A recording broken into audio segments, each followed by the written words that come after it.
DawgNation? Welcome to DawgNation Daily, the daily podcast for Georgia Bulldogs fans. My name is Brandon Adams. Glad to have you here on this Tuesday. I think you've picked a great day to be with us on DawgNation Daily. First of all, Jeff Sintel is back. He had a little vacation time. He enjoyed that. Now the batteries are charged, and he's ready to steam full ahead into the 2019 class. We'll talk to Jeff some more about that on the program today during our Marlowe's Tavern Tell-All. That comes up in about 15 minutes from right now. Also, kind of an interesting continuation of a conversation that got started yesterday about the Georgia schedule. What to do about it going forward? How about a radical solution? I'll offer that as well, and we'll tell you how you can win potentially a pair of tickets to our DawgNation Appreciation, and not just any tickets, but VIP tickets. It is all on the way next as DawgNation Daily begins right now. Presented by DawgNation.com, this is DawgNation Daily, the daily podcast for Georgia Bulldogs fans. Here's your host, Brandon Adams. We had ourselves an interesting conversation yesterday. It started briefly during DawgNation Daily, the regular broadcast that you hear the podcast and on video and on the radio, and then it sort of extended into our video-only segment where I take a lot of comments from our YouTube viewers, our Facebook Live viewers, and it all kind of centers around the Georgia schedule. And what I thought was, listen, it's going to sound, I guess homerish to say this, but I thought a bit of an unfair piece of criticism coming from Heather Dinich of ESPN about the Georgia schedule for 2018, the non-conference schedule in particular, which she called atrocious. She did this on Friday on the Paul Feinbaum radio program. Tony Barnhart, our buddy, filling in for Paul Feinbaum on that. If you missed it, either when it happened in real life, when we played it yesterday, let me give you one more reminder of this because I think it sets us up for where we want to go today. Here is the ESPN's college football playoff reporter, Heather Dinich, kind of going in on Georgia just a little bit. If you look at Georgia's non-conference schedule, it is atrocious. Everybody ragged on Wisconsin last year. Everybody ragged on Washington 2 years ago. Well, I'm telling you, Georgia, you better win every other game because that non-conference schedule stinks.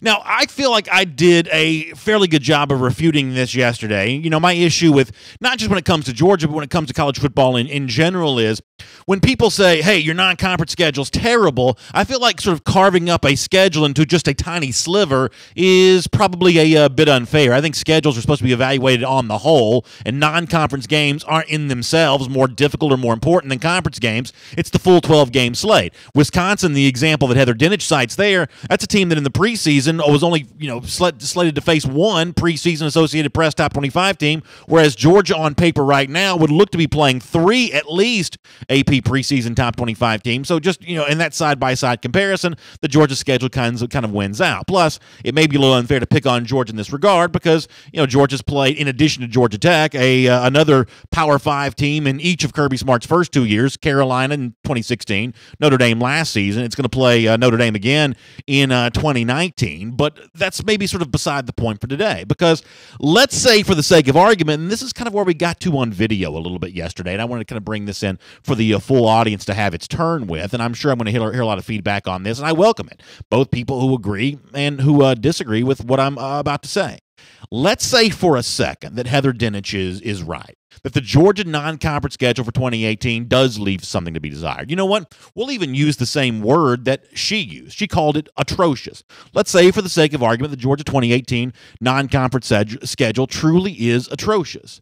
Then from a program standpoint, what's Georgia to do about this? What is Georgia to do if we assume that Heather Dinich, who is plugged into the college football playoff, who reports on that entity on a daily basis, if we assume that she represents a kind of common opinion about how Georgia's 2018 schedule is viewed, then the only, I guess, recourse that Georgia might have here, or among the recourses that Georgia might have here, is to actually replace the one Power 5 team that Georgia does play in the non-conference schedule in 2018. I'm talking about Georgia Tech. I mean, I think it is reasonable now to have the conversation that moving forward, now this is the kind of thing that is likely to never happen, and certainly if it ever did happen, it's going to happen many years into the future because that's the way that scheduling goes. But for the sake of conversation today, I think it's worth asking the question, should Georgia keep playing Georgia Tech? Is this a rivalry that deserves to continue to exist? And as a backdrop for this conversation, it's probably appropriate to point out that there are lots of rivalries in college football that have great history and have great tradition, and they are not played anymore. Right now, Texas and Texas A&M don't play each other. That's a divorce going back to Texas A&M leaving the Big 12 to come to the SEC. Now, they talk about playing each other a bunch, and they sort of flirt with the idea, but it never actually happens. These two great in-state rivals don't play anymore. The same thing for another rivalry from the Big 12 that was sort of broken up when the SEC expansion took place. Missouri and Kansas used to be a great border war rivalry. That rivalry doesn't take place anymore. History and tradition dictated that it should be played, but it isn't played anymore. The same for Georgia Tech, who at one point in time was in the SEC, had rivalries with programs like Alabama and I guess Tennessee, and long-standing series with Auburn. None of those games, for the most part, are played anymore either, except on kind of a one-off basis. Those are rivalries that used to exist that don't anymore. So there is no rule that says because Georgia and Georgia Tech have always played, they now have to always play deep into the future. College football is an ever-changing business. That is what it is, after all, a business, and things like this can change. And maybe it's time for Georgia and Georgia Tech to change here too, because it certainly seems like the priorities for the two programs are heading in wildly different directions. Georgia right now is recruiting at a level that it's never recruited at before, that maybe very few college football programs have ever recruited at before. Nation's #1 class for 2018. Does Georgia Tech even rank in the top 50? Even in the top 60? Are they in a factor at all for the four-star players in the state of Georgia? It certainly doesn't seem to be that way. From a fan base comparison, Georgia seems to be growing and growing and growing. The Tech Stadium, for the most part, not full. It's an outlier in comparison to the other 11 games that Georgia plays during the season, either home or on the road. These are football programs right now that seem to be pursuing very, very different priorities, very different standards. And right now, it would seem that the Georgia Tech standard is just below the Georgia standard. That if Georgia wants to answer its critics who say, hey, you're playing an atrocious non-conference schedule, maybe it's the Georgia Tech game there that ought to be taken a look at, because right now, if you just based on what Heather Dinich says, Georgia's not getting a whole lot of credit for playing that game. She doesn't really acknowledge the presence of Georgia Tech to sort of prevent Georgia from being viewed as atrocious. And listen, as a fan, I'll be the first to tell you, I don't like Georgia playing Austin Peay. I don't like Georgia playing Middle Tennessee State. I don't like Georgia playing UMass. I don't think those games should exist. I mean, if I had my way, I'd obviously do without all those and play much more interesting games like regional rivals, Florida State, Clemson, maybe people like that. But that aspect of college football is not changing anytime soon. And Georgia shouldn't be asked to sort of outpace the rest of the SEC when it comes to making that kind of radical change with its schedule. But doing something a little bit more like what, programs like Alabama and Auburn do, where Alabama's playing Louisville this upcoming season, Auburn's playing Washington. Is a game like that better for Georgia than the end-of-season game against Georgia Tech? I think it's probably fair to ask if this is the time to start considering that, especially when the guy on the other side of the rivalry, Georgia Tech, doesn't always do what it can to sort of stir the pot in this rivalry and make it as intense as it can be. I mean, let's just go back to this past season, for instance. Paul Johnson given a chance, as the underdog, by the way, to kind of fan the flames of the rivalry known as clean, old-fashioned hate. I mean, Paul Johnson sort of sidesteps the whole thing and kind of takes almost like a passive-aggressive approach to this. I mean, here's Paul Johnson talking about the rivalry with Georgia. Is this the makings of a great rivalry based on the way that Paul Johnson speaks here? I think for me personally, it's more for our alumni and players and fans. It's important. It's a big challenge. I mean, it's a big challenge. They're the team up the road who has the big stadium and the huge budgets and all that, and so it's a challenge to line up and play them. I mean, I don't mind telling you, I hate that clip from Paul Johnson. I hate the way that he says, hey, this is not necessarily a rivalry for me personally. It is a rivalry for our fans, for our alumni. I mean, is that really what you want to hear a coach say in a rivalry that you're trying to make be a big deal? In a game you're trying to say matters so much that it has to be played every single season? Paul Johnson's certainly not doing his part to sell that. And then when he sort of, plays the poor mouth card of, well, Georgia's the big stadium, Georgia's got all the resources, we're just little old Georgia Tech. Well, if you're that little in comparison to Georgia, then what's the point of even playing this game anymore? If there really is that big of a divide in terms of the resources and the abilities to achieve in the modern game of college football, then maybe there ought to be a divorce between these two teams the way there have been with some other rivals that I just mentioned a moment ago. Now, let me pause here for a moment before I move on. To be fair to a lot of Georgia fans who, by the way, are going to disagree with what I'm saying, yes, Georgia and Georgia Tech can still matter. Yes, Georgia Tech is capable in years of beating Georgia. It happened just, 2 seasons ago. And if you listen to Kirby Smart after this season's game, when Georgia won in the final regular season game in the careers of a lot of his seniors like Nick Chubb and Sony Michel, you could clearly hear in Kirby Smart's voice a sense of satisfaction with beating the Yellow Jackets. I want to be fair here to the discussion, at least let you get to hear Kirby Smart enjoying a win over the Jackets. You know, you guys make a big deal about a revenge tour. We try not to make it about that, but we checked the last box on that list today, and it meant a lot to send these seniors out the right way. I mean, I still have memories of Nick Chubb sitting in my office and telling me why he's coming back.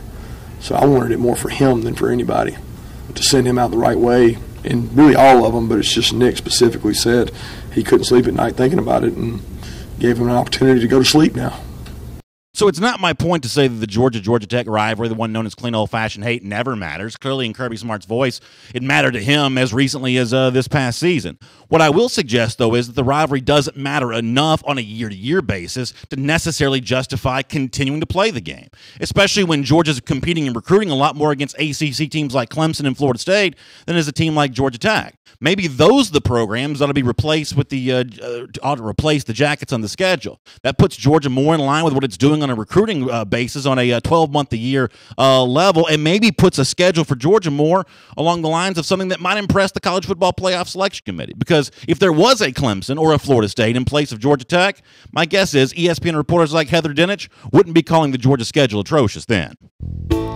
My name is Brandon Adams, and this is DawgNation Daily, the daily podcast for Georgia Bulldogs fans. Good to have you with us, whether you're watching us on Facebook Live at 10 on the DawgNation Facebook page, checking us out on video there, or listening to us on the radio at noon on Athens Sports Radio 960 The Rep, or in podcast form, Apple Podcasts, our Android devices well taken care of. We post the show for at the world-famous DawgNation.com. We are glad you're with us today. And if you want to weigh in on the subject we were just discussing, hit me up on Twitter at DawgNation Daily or in our comments section.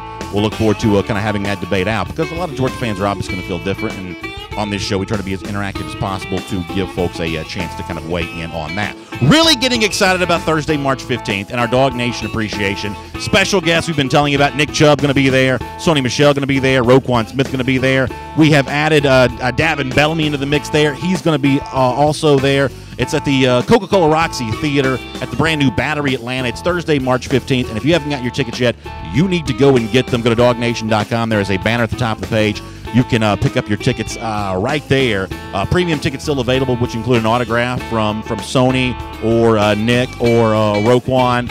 You can also, right now, with the general admission ticket, that start at just $49. That includes an opportunity to get a Davin Bellamy autograph with the purchase of a Humble Yourself t-shirt from Davin there that night. We also have a great stage show that's going to be taking place, multimedia, as we sort of relive a lot of the great moments in the 2017 season. It is going to be awesome, and I know a lot of you were hoping to get the VIP tickets, which sold out very quick. That's why our friends at Marlowe's Tavern have sort of stepped up here to say, if you didn't get a chance to buy yours, how about we give a pair away? Right now, you can go text the word Marlowe's, that's MARLOWS, text the word Marlowe's to 24242, and you can be entered for a chance to win 2 VIP tickets to the DawgNation Appreciation. When you text, you're going to get a link back for your registration. We're going to draw the winner at noon on March 14th. Registration closes on March 13th, so check that out, courtesy of our friends at Marlowe's Tavern, who are bringing the giveaway for our DawgNation Appreciation VIP tickets. And by the way, speaking of tickets, there that night, we're also going to announce a winner for a pair of tickets to every home game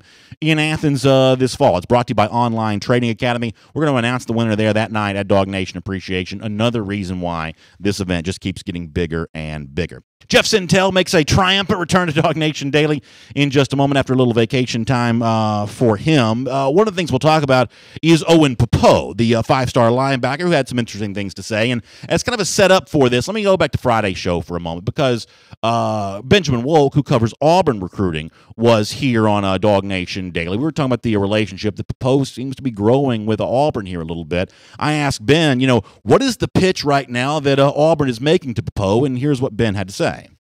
He did visit Auburn February 3rd for their junior day, and that was when he left that was when he was saying that he needs to rearrange his top 3 because Auburn needs to be in there. And I've spoken with him subsequently, and he said, yeah, Auburn's really up there in that number 2 spot. I mean, Georgia's still clearly his number 1 school, but what they preached to him was, one, Kevin Steele and Travis Williams like all their linebackers to know all three of their linebacker spots. I mean, you see it. They run so many 2 and 3 different linebacker sets that they like all three of their guys. I mean, they have 3 starters right now, really, Montavious Atkinson, or last year, Montavious Atkinson, Trey Williams, Deshaun Davis, and then really Darrell Williams as well, who will fill in that Trey Williams role this year. And all 3 of them did, all 3 different things at linebacker. The one thing that Travis Williams and Kevin Steele preached to Owen Pappoe at Junior Day was that they want to see more film of him at inside backer, sort of doing that Roquan Smith type of role. So that is what they're preaching to him, being a little bit more of a Roquan Smith type of player. But when it's all said and done, Benjamin Wolk still thinks that Georgia's in a good position for Owen Pappoe. Here's Ben. I think the world of Owen as a player and just as a person and a recruit. I know that Auburn does as well, and that's why they've made a serious push over the last month. I'm actually in the minority in this. I think this is going to come down to a Georgia-Auburn battle because of his relationship with Travis Williams, even though I know that Clemson's in this, and he released the top 3 at one point with Clemson and Nebraska, and that there have been some other schools in the mix. I mean, I think that he is clearly Georgia's to lose, and I think that that's where he lands. But I think that this does become a Georgia-Auburn battle down the stretch. So that is what Benjamin Wolk says. It's going to be a Georgia-Auburn battle. Coming up in just a moment, I'm going to show you what Owen Pappoe had to say himself about the Georgia-Auburn situation. We're going to do that coming up here on DawgNation Daily. If you're listening, I'll read it to you. If you're watching, you'll be able to see that on your screen. Benjamin Wolk, who we just heard from there, had a chance to catch up with Owen Pappoe. We're going to do that here in a moment as a part of our Marlowe's Tavern tell-all as we get well ready to welcome in Jeff Sintel here to DawgNation Daily. So we'll talk about the Owen Pappoe situation. We'll also talk about another Georgia target that's out there that's been saying a whole lot of good things about the Dogs, but does it equal a commitment?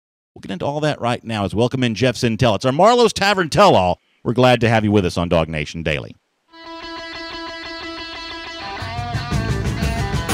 From Athens and across the SEC or wherever the recruiting trail may lead, here's a DawgNation.com insider. It's time for a Marlowe's Tavern tell-all here on DawgNation Daily as we get ready to welcome in DawgNation recruiting insider Jeff Sintel. And, of course, Marlowe's got some great events going on for the spring, and they want to make you aware of some of that. Also, some of the stuff that happens behind the scenes there at Marlowe's Tavern. For instance, did you know that the only thing that Marlowe's keeps in its freezer is just ice cream? And you'd be surprised at the size of that freezer there at Marlowe's. It's very, very small. It's only big enough to fit the ice cream because everything else at Marlowe's, all the other ingredients are locally sourced as much as possible, and they're kept fresh every day. They are never frozen. It's one of the reasons why Jeff Sintel and I both love Marlowe's Tavern. It's good to have Jeff Sintel back here, part of our Marlowe's Tavern tell-all on DawgNation Daily. And, Jeff, I imagine you are tanned and rested and ready. You had a little beach time here over the last couple of days. I hope it was fun. I hope you had good weather. It seems like it's rained every day in Atlanta since you've been gone. Hopefully it wasn't raining where you were, and welcome back to DawgNation Daily. No rain, sir. The weather was probably about as delicious and wonderful as those shrimp and crab nachos at Marlowe's. That's my new favorite.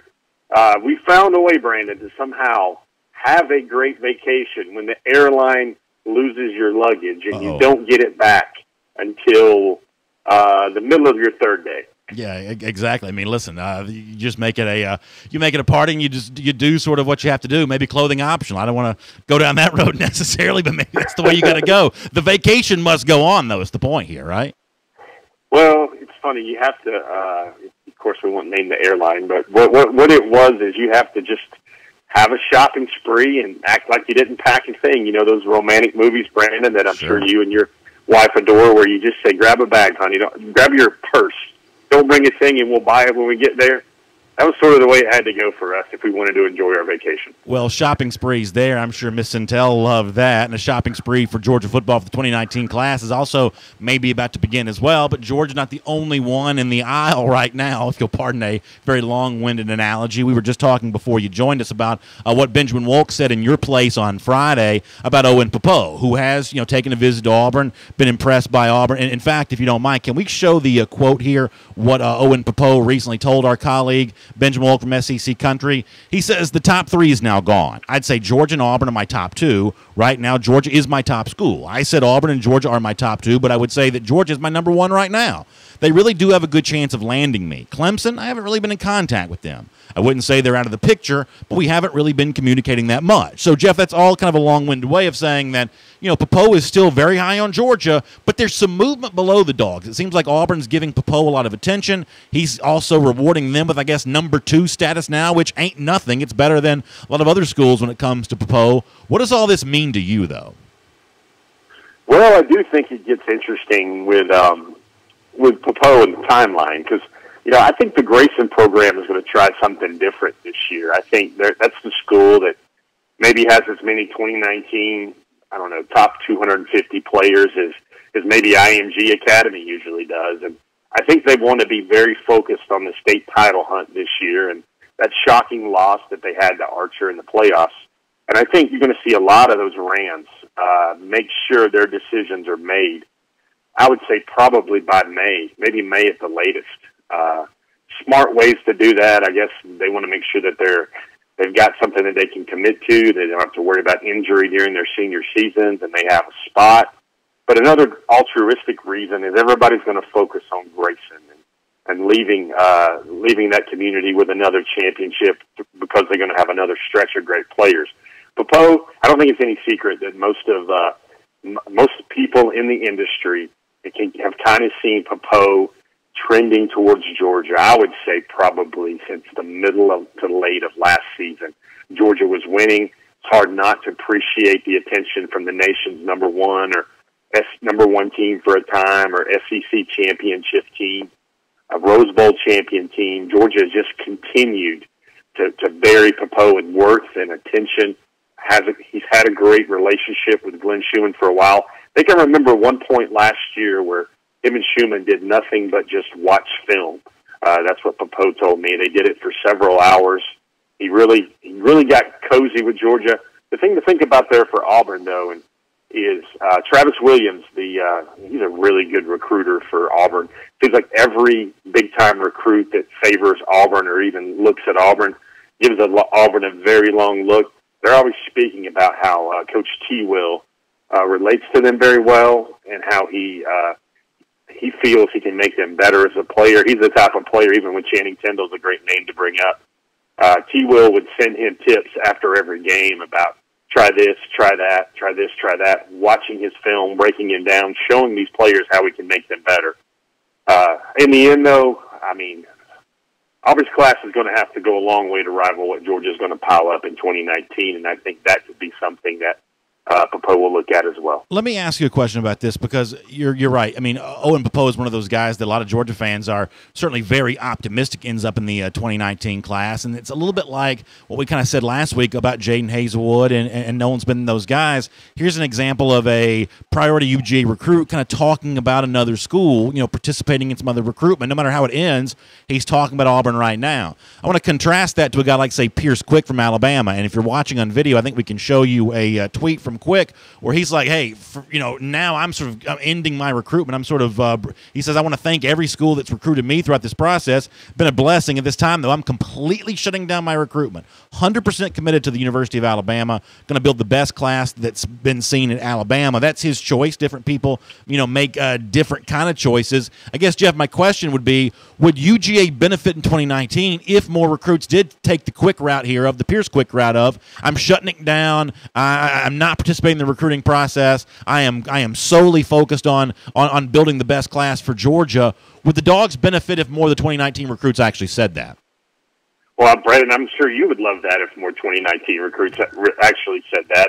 That would be the peace of mind that you and your valued listeners are always looking for. I just think Pierce Quick is you got to remember the backstory there. Pierce Quick was a lifelong Alabama fan. I'm pretty sure he had a Crimson Tide Roll Tide lampshade on next to his bed at night. I'm sure he turned off the light switch and it was a Crimson Tide Roll Tide faceplate on the light switch.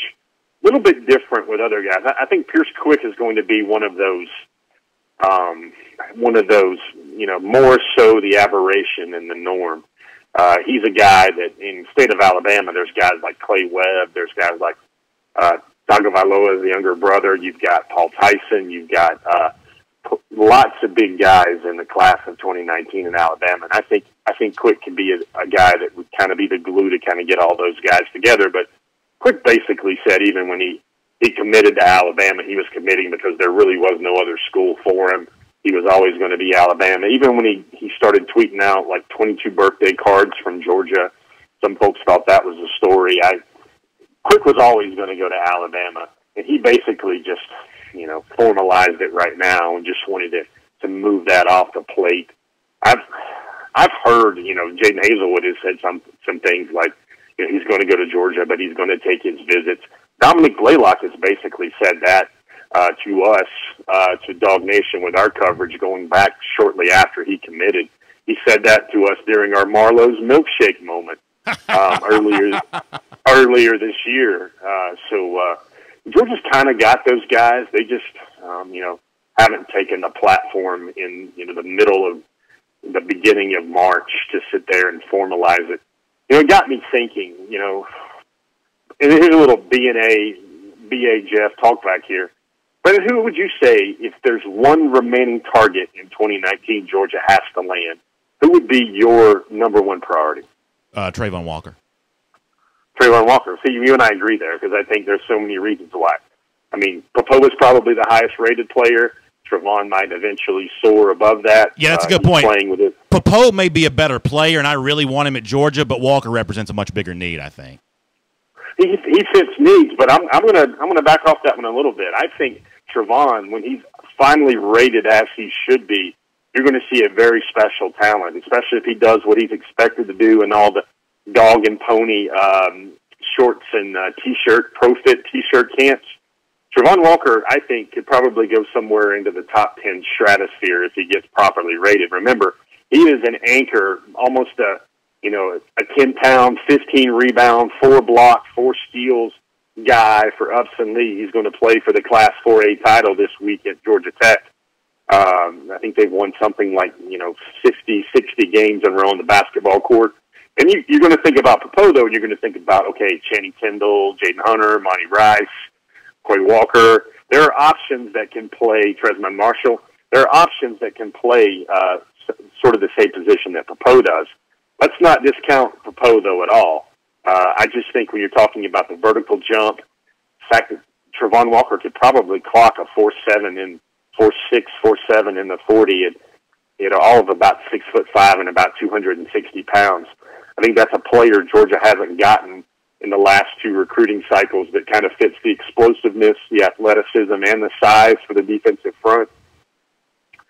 And, Trayvon, Popo, I just wanted to see where you felt about that, Brian. Sure. I didn't know which way you were leaning, but, Walker's a guy, and I'd love for everybody that's in the comment section to drop their thoughts down below. I'm sure there's a quarterback probably everybody wants. I'm sure there's probably a defensive back everybody wants as well, or an offensive tackle. But I think those 2 names are probably the 2 names that likely should come out of every leaned-in Georgia fan's mouth. Well, let me go back to the original question for a moment because I want to be clear about something. I want to try to ask this as objectively as possible because if you talk about not shutting down recruitment and leaving the visit opportunity open, I think there's also a case to be made that stuff doesn't matter at all. In 2018, you were on this show as in like the spring and summer saying that Georgia coaches knew they were going to be fine. The recruits themselves knew that the Georgia class was going to come together just fine, even though publicly it sort of seemed like it was in disarray. And the same thing could potentially be true here, that the strength of a Nolan Smith commitment, a Jaden Hazelwood commitment, maybe an eventual Owen Popo commitment, it's no less strong than Pierce Quick, even though Pierce is kind of going through some different theatrics than what the other Georgia guys are going through. I mean, there is a case to be made that quote-unquote shutting down your recruitment doesn't actually matter all that much. I guess, I don't know. What do we consider in today's world what's actually strength? Is it bulging guns like Hulk Hogan had and those 22-inch pythons? Or is it maybe fortitude that's been tested? I would look at what Hazelwood and Smith are doing as those things have been forged in fire because, Smith definitely had the Xavier Thomas fling where everybody thought he was going to follow his roommate to Clemson.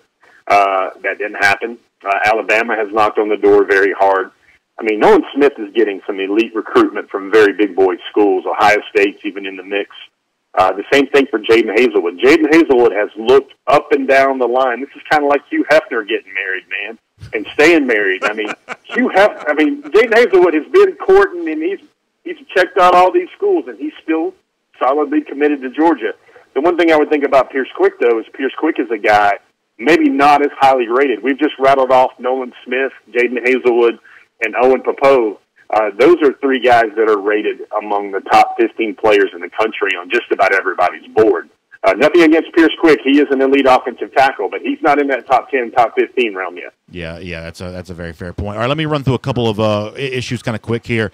One of the things that I've been getting a lot of comments about, both on Facebook Live, seeing some stuff on Twitter, is Derek Rambo Hunter, who's been very vocal in his interest in Georgia, and he certainly seems to be excited about the Dogs, but he is not publicly committed to UGA. Can we just clear that up, right? Or you can correct me if I'm wrong here, that even though there's a lot of talk about Hunter, and really a lot of talk from Hunter about Georgia, this is not a public UGA commit, correct? Correct. I think I went on our forum message board sometime this morning when I was trying to catch up and check into a few things involving a missing Tiger. But I wanted to just maybe quench the fires on that. I told folks to stand down, park those emotions about Rambo firing off his M60 for Georgia just yet. I'm going to recycle a line that I think is the best, most concise way I can share this with the audience. I think Derek Rambo Hunter is the most committed, uncommitted prospect right now to the University of Georgia. Great feelings, great goodwill towards the Dogs. Not ready to walk down the aisle just yet. Does that mean he's also going to do a backflip in his commitment video the way that Malik Herring did? Because that was the last guy that you called the most committed, uncommitted player, and he thrilled us all with his Christmas commitment video at DawgNation by doing the backflip. Could we see a backflip in Rambo's future here? Well, Rambo's a power lifter, and he hails from Fort Myers in South Florida. I don't know what I can put together. Maybe some sort of Brian Harrian stuff with one-handed snatches and with a bandana and maybe some camouflage and some face paint or something like that. He plans to hopefully make his decision in January. So luckily, if things progress and remain along that front, we can get the creative wizards over at Die Hard's SEC Country and DawgNation working on something good with that one. All right, I want to talk to you about Jamari Sawyer to close things out, or Salyer. I always mispronounce Jamari's last name, and I certainly don't want to do that for him. I want to talk about Jamari Sawyer here in a moment to close things out because I love the documentary that's going to kind of finish up here at DawgNation. I want to hear some more about that. Let me squeeze in one more thing before we do, because I made a point on yesterday's show, and I wanted to get some thoughts from you on this. Lorenzo Carter shows out at the NFL Combine, and that seemed to get the attention of Brenton Cox on Twitter, who I'm assuming was tweeting about Carter when he said UGA equals NFL money. And Jeff, I'm pretty sure you're going to agree with me on that. That Brenton Cox being the guy who tweets that is in my mind, pretty significant, because Brenton Cox was the guy who was eventually leaving the state of Georgia to go play for his position coach, Larry Johnson, at Ohio State, because he thought Ohio State was the program that was the pipeline to the NFL. But now Brenton Cox chooses Georgia. He sees a guy who's going to do some very similar things to him from Georgia at the NFL scouting combine, kind of showing out. Isn't Brenton Cox, his decision to come to Georgia, what he says about Georgia at the combine, isn't that pretty representative of how, like, a lot of recruits, their minds may have changed about Georgia being the kind of place that you can get to the NFL from UGA no matter what position you play? Yeah, Brandon, that's correct. I would consider Cox's tweet there to be, if we're like, reading in a John Grisham novel from the 90s, that would be Exhibit Double Z by now about how well Georgia is recruiting and progressing and producing NFL talent. I think the script has totally been flipped on that one. I think it would be a tough family feud board right now, Brandon, for anybody to come up and name the top 5 reasons why Georgia is having trouble experiencing negative recruiting from rivals. Rival recruiters, that is. I would think that list would be very shallow because they've attacked every simple reason. I've got players we're going to write about this week, quarterbacks who think that Justin Fields and Jake Fromm is actually a good thing for their recruiting at the University of Georgia and not just a negative. When this happens in the NFL draft, Brandon, I think I dropped it on our DawgNation Wednesday Night Live a couple clicks back. Georgia's overall standard for the most selections in any one NFL draft is currently 7. I do believe that record will be shattered by this 2017-2018 team, this draft class. Remember the last year's narrative and the rhetoric about how Georgia only had one NFL player produced in the draft, Isaiah McKenzie going back, and then no draftees a year ago.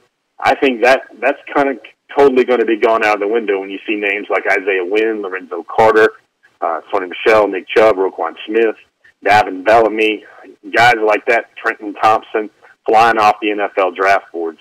I think it would be a very hard story to put together on DawgNation about simply objectively looking at the things that's working against the University of Georgia in recruiting right now. Probably just going to look a lot like the Alabama list of the last few years as well. If you are watching us on a video right now, we just showed some footage of Brenton Cox wearing the kind of classic old-school Wayfarers Ray-Bans. You got to love a young man that's got some respect for classic style. That is pretty nice there from Mr. Brenton Cox, who was looking good in the Ray-Ban Wayfarers there. All right, Jeff, last thing for you.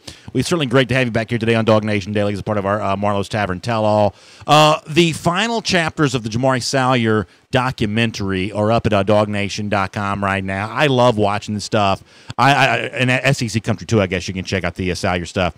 I love Salyer. I think that, Jeff, I think the Pace Academy is a terrific sort of preparatory proving ground for, guys like he and Andrew Thomas and Trey Blunt. I think Georgia's lucky to have a pipeline into that school. I think that Salyer is a sharp dude who is a really good football player, and the kind of maturity that I think is going to make it easy for him to handle the athletic success that could come his way. You spent a lot of time with him up close and personal, including his own commitment video. Tell me your thoughts on Salyer here as we kind of wrap up the documentary that he produced with DawgNation and SEC Country. Let me give you something tasty here. I think if Jamari Salyer weighs 335 by the time he reports to Georgia, I think he will very, very likely play a ton in the opening game. Wow. I think he would qualify himself as a quasi-starter. Yes, he's going to have to move some entrenched, very high-performing incumbent out of the way. But I think Jamari, if he gets that weight under control, comes in around 330, 335, I think every other aspect of his game, mental acumen, intelligence, strength, he'll have all of that in spades. Maybe the things he needs to work on is basically hip explosion and having more explosion out of his hips. But you're talking about, with Jamari, a likely 3-year Georgia starter, especially if he plays right around 330, 335 at Georgia. I think later on in his high school time, he was around 345, 350, 347, something like that. You're going to get the best Jamari Salyer if he comes in that shape and ready to play. And, Brandon, he's the type of guy that even a gentleman named Charles Baxter would actually love, man. That's that classic old school style we're looking for there. See, now, Jeff, you're bringing in some stuff that you don't need to be bringing in. In the comment section last week, people were making fun of me because you had brought that to the attention and that I had one point in time considered using that as a pseudonym. So, Jeff, thank you very much for – this is the Marlowe's Tavern Tell-All, but you don't have to tell everything you know during the Marlowe's Tavern Tell-All. Okay, Jeff? If you're going to tell it all, right? That's the Usher song, right? There you go, Brandon. Hey, real quick before we let you go, remind folks where they can go if they want to see more of the Jamari Salyer documentary, because I think it's a great way to sort of chronicle his movement from Pace Academy to the University of Georgia. Where can people see more of this? Well, if you want to see a young man who somehow fancies himself a big-time Sam Elliott fan, and probably not just a Charles Baxter fan, go to DawgNation.com, and you're going to see, I think the latest episodes we put links on every story where you see the unique commitment video, you see chapters 1, 2, 3, and 4, everything right there for Jamari Salyer, even the painting where he painted when he was kind of wrestling with his decision. He painted a picture of David Pollock tackling a Clemson Tiger, kind of represented at the top two in his head right there. So lots of stuff about Jamari, besides the fact that he can maul defensive tackles and get to that second level and crunch people. Lots more stuff here with the person rather than the player. Hey, Jeff, thanks for being with us here today on DawgNation Daily. Really appreciate your time. Look forward to seeing more of that documentary, more of your work there with the Intel every day at DawgNation.com. Appreciate you being a part of our Marlowe's Tavern Tell-All here today, and we'll look forward to speaking to you soon on DawgNation Daily as well. Take it easy, CB. Let's take a look around the rest of the league. This is SEC Through. Really fun stuff with Jeff Sintel there. Glad to have him part of our Marlowe's Tavern Tell-All here on DawgNation Daily. Speaking of fun, I'm looking forward to Friday, March 23rd, because I'm going to have a chance to see many of you. It's the Atlanta International Auto Show. You can shop and compare hundreds of new cars, trucks, SUVs from over 25 major manufacturers. You can also see debuting models for 2019, the latest in alternative fuel vehicles, and great special attractions. It's just once a year, and it's 5 big days from March 21st to the 25th. As I said, I'm going to be there on Friday, March 23rd. It's at the Georgia World Congress Center on Northside Drive. Visit GoAutoShow.com. That's GoAutoShow.com for more details. I hope you get a chance to make it out there that weekend, but definitely come by and see me there on that Friday. Really excited about being a part of the Georgia International Auto Show. Time now for our SEC Through. Of course, check out SEC Country Live this afternoon, 3 p.m. Eastern Time on the SEC Country Facebook page. Some of the stories we'll be talking more about today. Let me start with this one involving Dan Mullen and Florida. You know, when Mullen first took the job, one of the things that he said, about the Gators is it's sort of time to bring the offensive, football back to Florida. And that's one of the things that I think most people who cover Florida, I think that's one of the things they were saying that Florida was looking to do with its brand new coach. Go back to the Will Muschamp era. Muschamp was a good coach. Muschamp, or I should say, he was a good recruiter. The actual coaching work may have left something to be desired. He was a good recruiter. He was bringing in talent. Could not find the offense. Eventually, he got fired. Jim McElwain, who was an offensive mind, obviously, he has his own problems in that regard there too. And eventually, he loses his job. Florida is used to scoring a lot of points. Back in the fun and gun era of Steve Spurrier, back during the Urban Meyer era, they want points, and that's what they're bringing Dan Mullen into Florida to do. But I think it's interesting to point out here as of late, we'll show you more of these quotes this afternoon on SEC Country Live, Mullen now starting to downplay some of that, starting to say, hey, if we can win a game, 6-3, that's what we're going to do. It doesn't have to be 51-50. We're going to win games every single kind of way. I think for a lot of Florida fans, that's not going to be good enough. Yes, they do want to win, but Florida's this place that kind of wants to win with style. They kind of want to see the old ball coach type stuff going on. That's what they were kind of groomed on, and I think Dan Mullen's going to feel a little extra pressure because of that. We'll watch more of that and talk more this afternoon on SEC Country Live. A day after Keller Christ has sort of a couple days, I should say, after Keller Christ, the former Stanford quarterback, has announced his intention to transfer to Tennessee. Now we find out Tennessee in the mix for even more grad transfers. Adam Rittenberg, ESPN reporter, tweets out that he thinks the Vols could be in the mix for at least up to 4 more grad transfers. There's a Michigan kicker that 24/7 Sports is reporting is making his way to Tennessee, and this is an example of Jeremy Pruitt doing what guys who are kind of cut from that Kirby Smart, Jeremy Pruitt, Nick Saban cloth do. They're going to work tirelessly to make their roster as good as they can make it. Now, in terms of winning games this season, I still think that Tennessee's got a long way to go. I think this is a roster in pretty rough shape for Tennessee. I think they're going to have a hard time scratching on a winning record. In fact, I don't think they'll do that. But Pruitt's going to show you here in terms of bringing in Christ, bringing in the Michigan kicker, bringing in maybe a couple more guys, offensive lineman, defensive back maybe. But he's going to do everything he can to make his roster as talented as he can make it. And that's one of the reasons why I think Jeremy Pruitt's interesting and worth watching. I think he's a better recruiter than Dan Mullen. Mullen's a more experienced coach. Mullen's demeanor on the sideline may be more befitting of a head coach than Jeremy Pruitt's will be. We don't know about Pruitt. There's a chance he's a disaster on the field. That's at least a fair thing to bring up. But he's working to make the roster better, and better players means, I think, a better coach in the long run. So let's watch that from Jeremy Pruitt. Bill Bender from the Sporting News, who is a sort of a regular, I guess, guy that we have from time to time here on DawgNation Daily, a friend of the show, as I like to say from time to time. Well, Bill has written to the Sporting News that the seat underneath LSU coach Ed Orgeron is starting to heat up. He kind of made the case for why that is in the pages of the Sporting News. And as a lot of this preseason college football material starts to come out, I think you're going to see more and more of this. I do think there is a sense in which that Orgeron is going to kind of be viewed as a guy that needs to prove something. And I think you can prove something one of two ways if you're Ed Orgeron. You can win games on the field this season. That's a good start. But can you find a quarterback for the 2019 class? Can you beat out an Alabama for the next Patrick Surtain the way they did not do that in 2018? That's some of the issues that Ed Orgeron's facing here. I think it could be a relatively short tenure for him at LSU if things don't change quickly. Success leaves clues, and right now there's not enough clues from Orgeron that he's heading towards any kind of success there in Baton Rouge. thought it was interesting, and we'll show you more of this today on SEC Country Live. But Alabama's starting to do some of the same social media stuff in terms of the, hey, we're defensive back university, and a lot of that same social media stuff that a lot of the other programs have been doing for a while. Alabama has not really had to do that kind of stuff in the past, but now they are. I think this is another example of Alabama kind of feeling the heat a little bit when it comes to recruiting from Georgia's #1 class, and the fact that Alabama finishes far lower than 2018 than it's used to. I think that's an example of that. We'll talk more about it this afternoon, and for now, we'll make that your SEC through. And as we get ready to wrap things up here today on DawgNation Daily, a couple quick reminders for you. First of all, make sure you go to DawgNation.com. The DawgNation Appreciation tab is right there at the top of your page. Click into that. You can get your tickets, general admission, which starts at just $49 for DawgNation Appreciation. You can also find some premium tickets there, which include autograph opportunities from either Nick Chubb or Sony Michel or Roquan Smith. Also excited to add Davin Bellamy to that list. He's going to be signing in the sponsors village for really anyone before the event begins there with purchase of one of his Humble Yourself t-shirts. DawgNation Appreciation is going to be awesome. We also appreciate Online Trading Academy giving away a pair of tickets to be announced there that night to all the home games coming up in Athens this fall.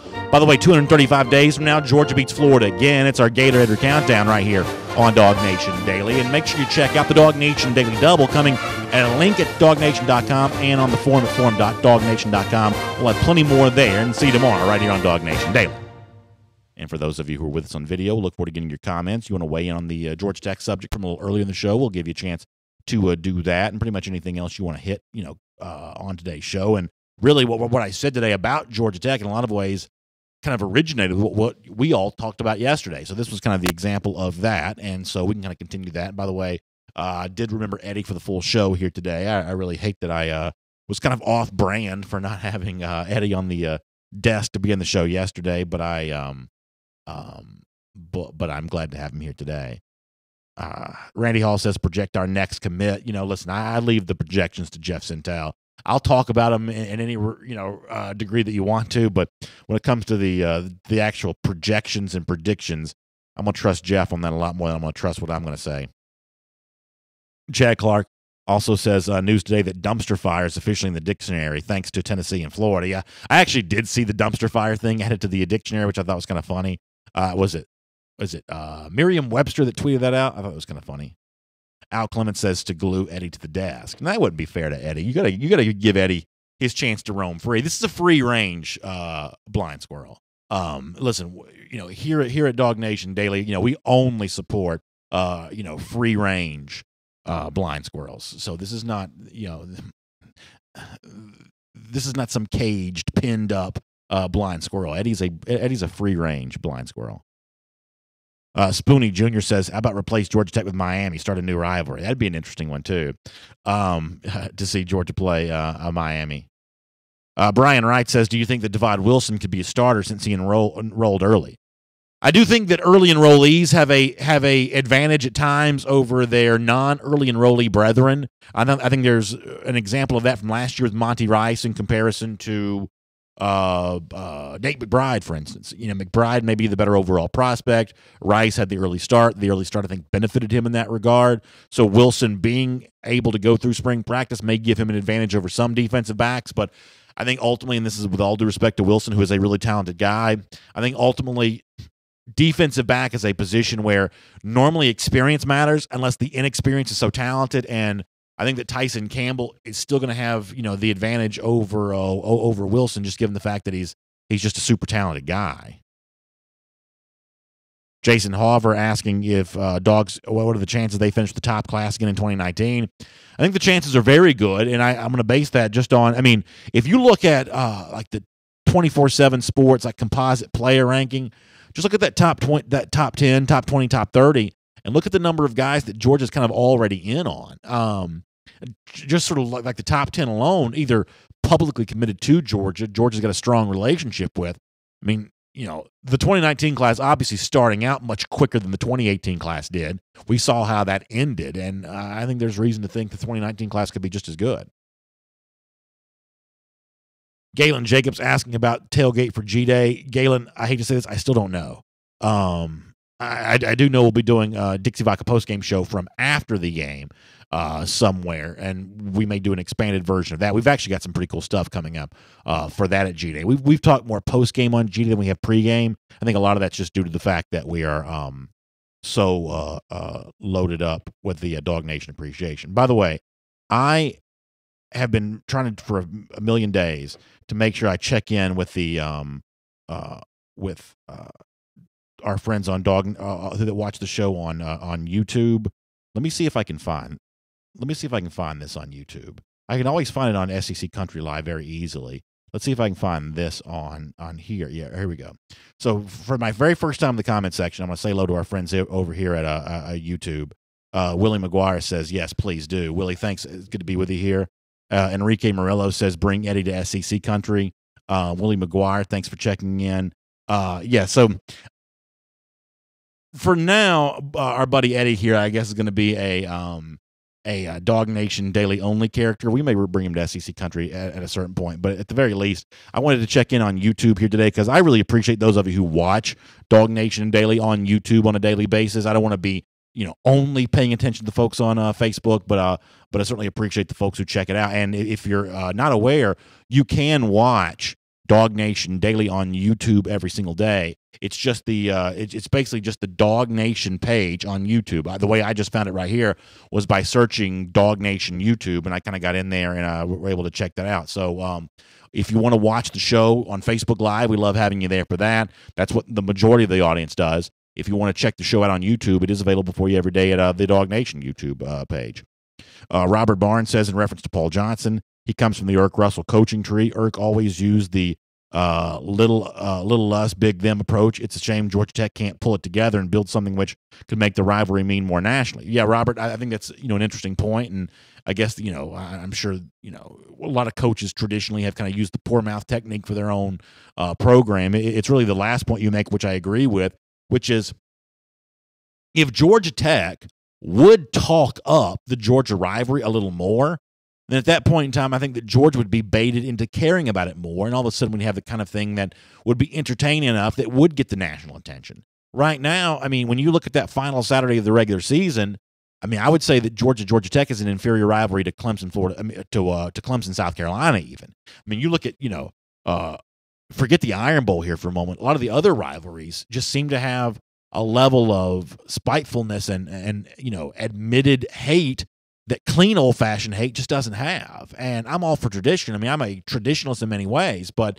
if there's not a good reason to maintain a tradition, I don't know that tradition alone is enough of a reason to keep something going. I mean, I'd give anything if the passion of Georgia Tech was even a fragment of what it is for the Egg Bowl between Ole Miss and Mississippi State. And yes, I know at times maybe that one kind of goes into the wrong direction a little bit, but at least the two programs care about each other.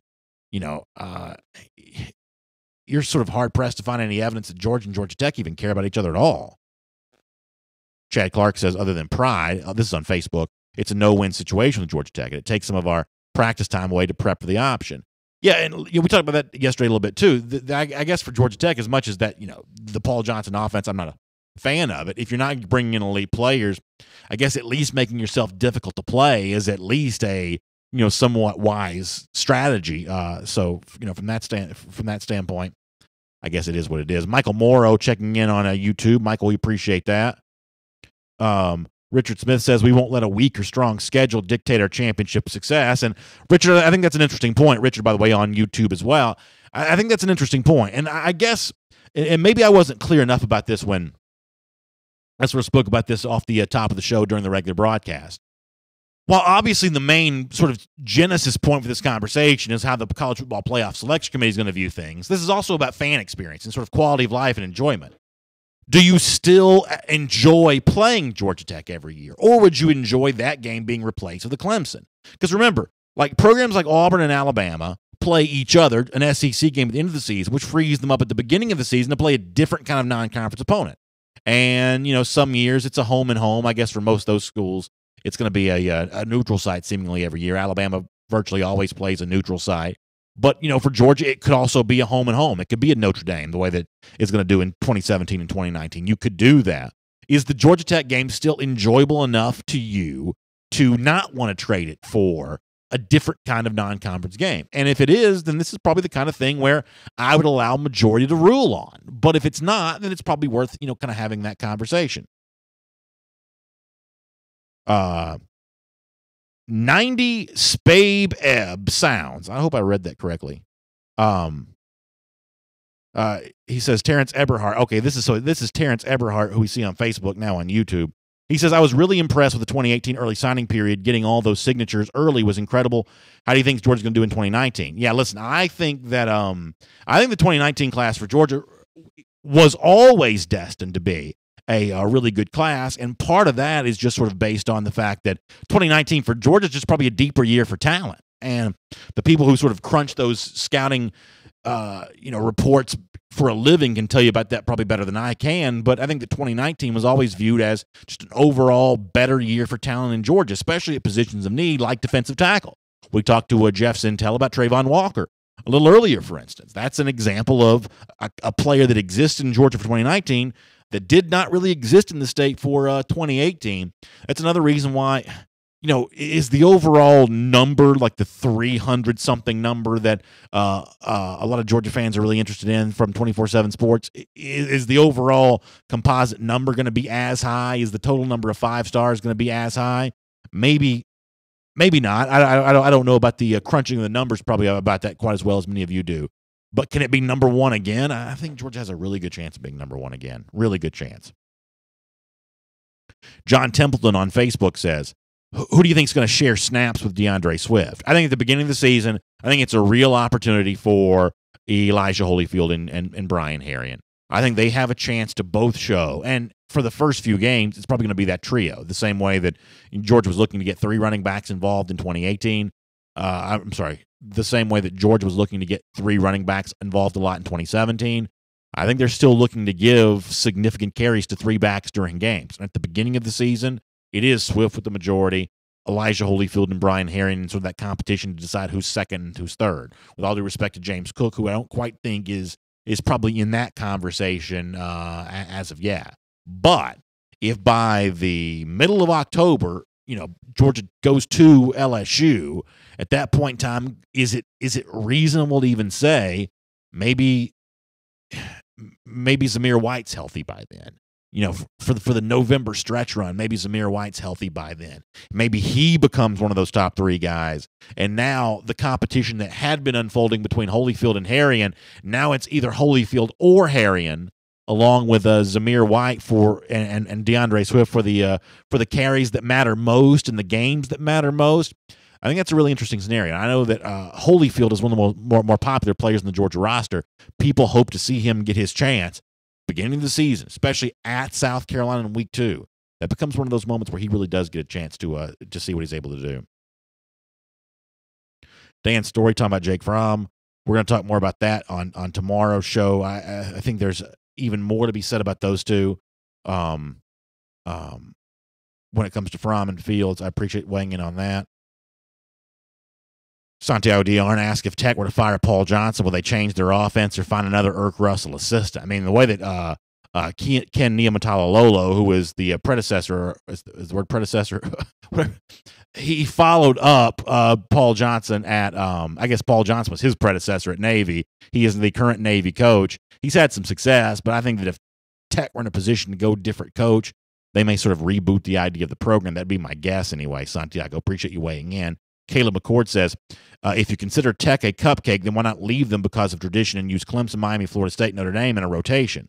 Once every 8 years, we could get them home and at home and once away. Then Tech is still a cupcake game, and our strength of schedule is looked at better. So my point here is I want to make sure I'm clear about this. I'm not saying that Tech is necessarily a cupcake. In most years, they are not nearly as good as Georgia, but they don't, sort of traditionally qualify as a cupcake.